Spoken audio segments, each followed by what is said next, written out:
up-tempo performances of their bands have long brought attention and honor to many of this nation's historically black colleges. But as our Frank DeFord reported 2 years ago, those same bands have long-standing ritualized traditions of harsh and often brutal hazing. In that report, one law enforcement authority told Frank the hazings were so brutal that if things didn't change, someone would eventually get killed. Sadly, last fall, that fear became a reality on the campus of Florida A&M University. They're often called the best band in the land, Florida A&M's Marching 100. The first marching band to ditch the old boring version of a marching band and come up with a new, far more exciting one. 60 years later, they've become synonymous with the school itself, marching into presidential inauguration and performing with Prince at the Super Bowl. At Florida A&M, people don't come to the football game to see the game. They come to see the band. Robert Champion wasn't just a member of the band. He was a drum major, one of the high-stomping, gloriously entertaining leaders of the Marching 100. Ricky Wills was his roommate. Robert, you know, he loved music. He loved doing what he did, especially the drum major, you know, and he always wanted to have the edge on everybody. He would say, "Hey, Ricky, let's go outside. Come on, show me this move right here." While Ricky and Robert had all sorts of fun on the field, things were very different off of it. That was because hazing at Florida A&M had become a fact of life in the band, and it had nothing to do with pranks and alcohol. This kind of hazing was a brutal, violent affair, and to be accepted and respected by others in the band, you had to go through it. If you object to hazing or refuse to be hazed, how are you treated differently? You're basically isolated, alienated. They try to get you to quit a lot of times. The two roommates had made different choices. Ricky had endured the beatings and enjoyed the respect that came with it. Robert had not. You have to prove that you're tough. And so I did to show them that, hey, I'm nobody to play with. I'm tough. Don't try me. And when you were finished, were you treated differently? Yes. Shown more respect? Yes. I think it's sad, but it's true. Hazing was forbidden by the school, but most band members chose to go through with it anyway. In November, after years of hesitating, Champion decided it was finally time. Did you speak to him before it started? I was like, you ready? And he said, I'm just going to get it over with. I'm just going to do it. The initiation, called Crossing Bus C, took place on a parked bus at night behind the band's hotel. I heard a loud, yell coming from the front of the bus. I was like, it's Robert's turn. Robert had to start at the front of the bus and make his way through the aisle to the back, dodging a barrage of fists and sticks. They're trying to get you stuck in a seat. Oh. And once you're stuck in a seat, it's very hard to get out because that's when everybody kind of surrounds you. How many guys are hitting it? Would there be a couple dozen of them, say? Yeah. They're fighting to get at him? I mean, they were hitting him hard. I'm talking haymakers, kidney shots, and they were just, they had percussion sticks. I saw belts. He's just sitting there like a sitting duck. Champion eventually fought his way to the back of the bus, ending the brutal ritual. He was battered and barely coherent. He was like, I can't breathe, need air. And then he started complaining. He said, can't see. Can't see. He said he couldn't see. His eyes were wide open. He was looking at us. He said he couldn't see. He started jerking in and out. He was like, trying to gasp, for air. He started saying, "Oh, Lord Jesus, please help me, please help me." Those were probably the last words he said. The last words? Yeah, he started panicking again, and he just kind of like got passed out. Orange 25 Rescue. Our drum major's on the bus. We don't know if he's drinking or not, but we need to get an ambulance ASAP. I hope he's not responding. Okay, and you're right by him now? He's in my head, man. He's cold. He's in my head. Kept telling myself, it's Rob, it's Big Rob, Rob's going to be all right. It's Big Rob, And it was about an hour later where we received a phone call, and, they said that, he had passed, and we all kind of just broke down. Champion's death was ruled a homicide. the result of blunt force trauma to the body. In other words, he was beaten to death. Hundreds attended the funeral in Georgia. Rick I and the drum majors marched in front of a horse-drawn coffin. The story of Champion's death from a band hazing ritual shocked the country, but it really didn't shock us. That's because 2 years ago, we reported extensively on the violent and hidden world of hazing in black college bands. Bands like the one that Champion loved so much. What we found is that hazing exists almost everywhere, and that the level of violence is alarming. When was the first time that somebody actually hit you? About a month into the process. And that's when they hit you with a 2x4? Yes. Legary in Bridgewater received a scholarship to play in the Southern University Band, one of Florida A&M's big rivals. Do you remember how long it took when you went through it? It seemed like forever. The painful sessions are organized by section, much as they are in most of the best black college marching bands. The drum line, the tubas, the trumpets, each with their own rituals. Legarian was in the French horn section, and by the end of his freshman year, the beatings, for him anyway, had finally ended. Every season brought a new crop of French horn players to campus, and the year Legarian became a senior, a freshman named Marcus Heath arrived and was introduced to the hazing process. We went in there 3 times, and each time we'll get hit with the wood probably about 30 times. How many times? 30. The next day, he realized he had a problem. When I used the bathroom, blood was coming out. Blood. Urinated blood. Yeah. That told you something, didn't it?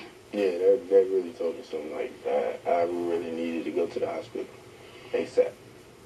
At the hospital, Marcus had to be put on a ventilator to help him breathe. His kidneys had stopped functioning. 7 upperclassmen in the French horn section had taken turns beating Marcus so badly that he almost died. One of them was Legary in Bridgewater.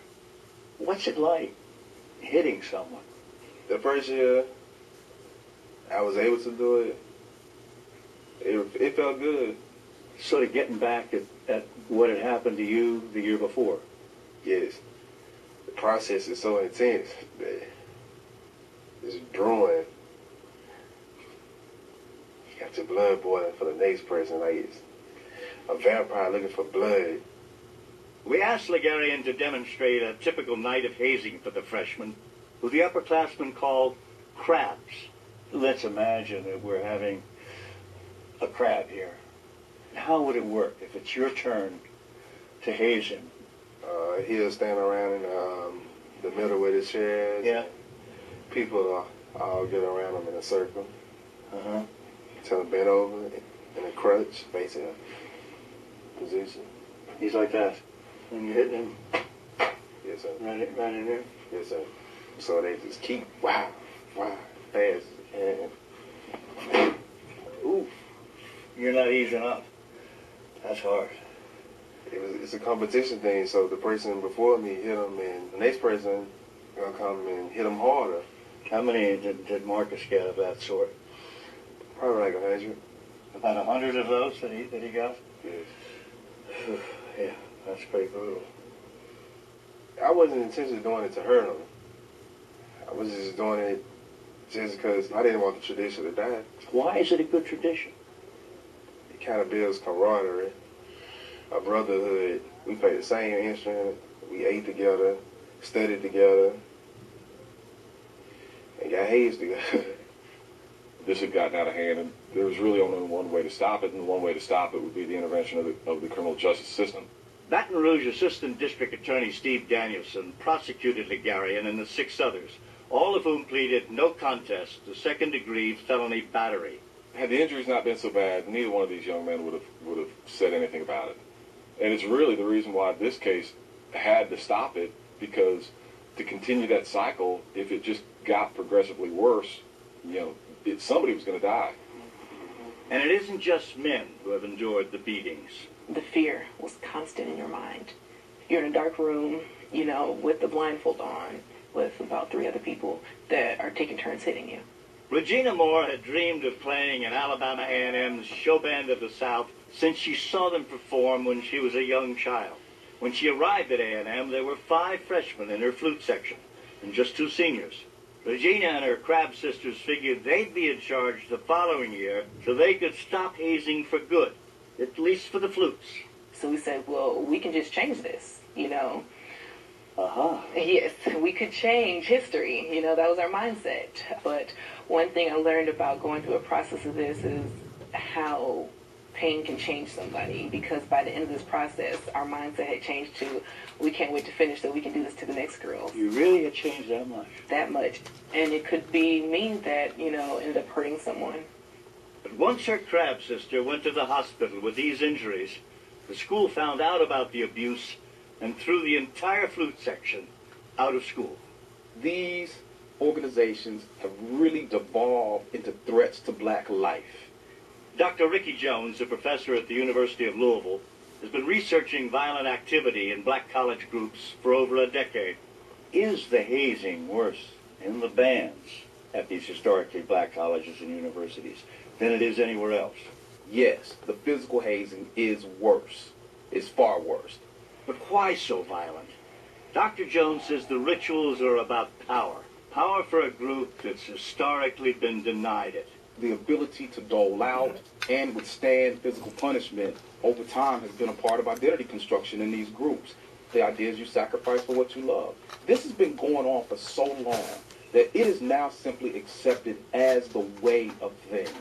It is simply institutional inertia that nobody knows how to stop. At Florida A&M, where Robert Champion had thrilled crowds as a drum major, it all perhaps led to the inevitable. This is a homicide by hazing.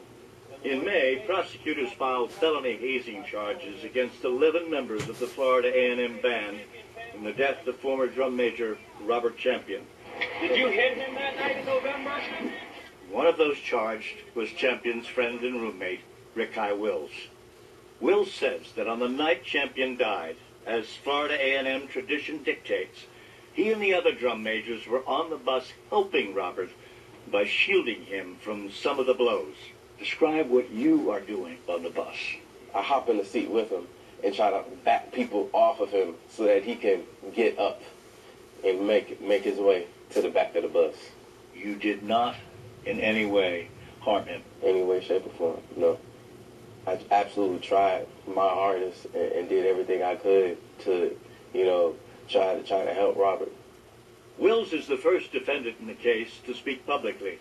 He came to this interview with his lawyer. But even if he's telling the truth, it may not matter. Simply playing a role in the hazing that night could send Ricky Wills to prison for 5 years. You've been charged with helping to kill, your roommate. You wish sometimes that you hadn't gotten on that bus? He did the same for me, so I don't regret trying to help a friend. I don't. Since Champion's death, the Florida A&M band has been suspended indefinitely, and the president has resigned. Why did it take a death for the school to really get serious about hazing? Florida A&M, like so many other historically black colleges, has a long history of violence in the band and a long history of not stopping it, allowing this big-time band to continue bringing in big-time money. Reverend R.B. Holmes is a former vice chairman of the Florida A&M Board of Trustees who served there for nearly a decade. During that time, there were at least a dozen arrests and multiple hospitalizations from hazings in the band. We were very forthright, very proactive once we identified an incident of hazing. But there's just been so much of it. Let me just give you a rundown here. 2004, when you were on the board, settled a case with a clarinet player, beaten 300 times, almost dies from renal failure. A saxophone player is charged with 3 counts of aggravated battery. That's 8 years ago. 2006, 4 members of the band are investigated by the state's attorney's office. 2008, a female band member, cuts on her face, urinating blood, has to go to the hospital. All of these things, you say, you've been proactive. Those behaviors, as you know, Frank, are very unacceptable. Hazing is a dark, secret culture. And I know all the members on FAMU's Board of Trustees. And I know the president and the last several presidents. And without any reservation, they do not, did not, will not, shall not, cannot tolerate any form of hazing. But they have. Well, that's what I'm saying, that they have in the past, which led ultimately to death.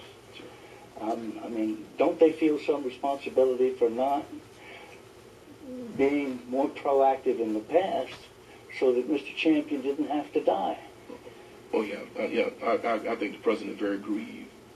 Do you think the board and President Ammons acted sufficiently in response to these incidents? Given all that evidence, it would seem to make a case for something bad is going on here and we ought to do something about it. But it never came to that sort of thinking on the board when you were there.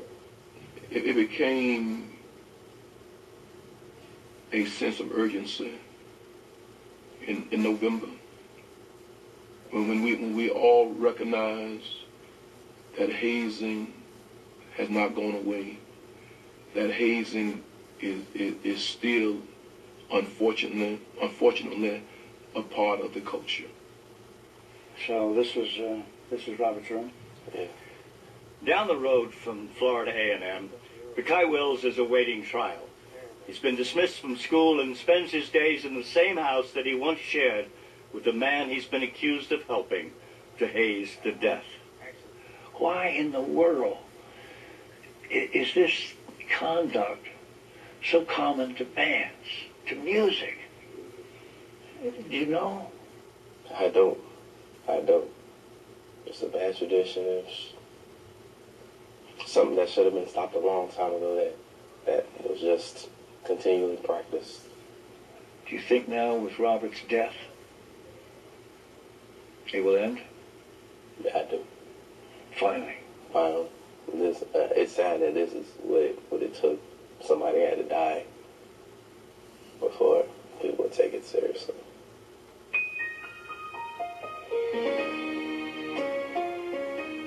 Frank, institutional inertia was the term that Dr. Jones used. Why such an unwillingness among the authorities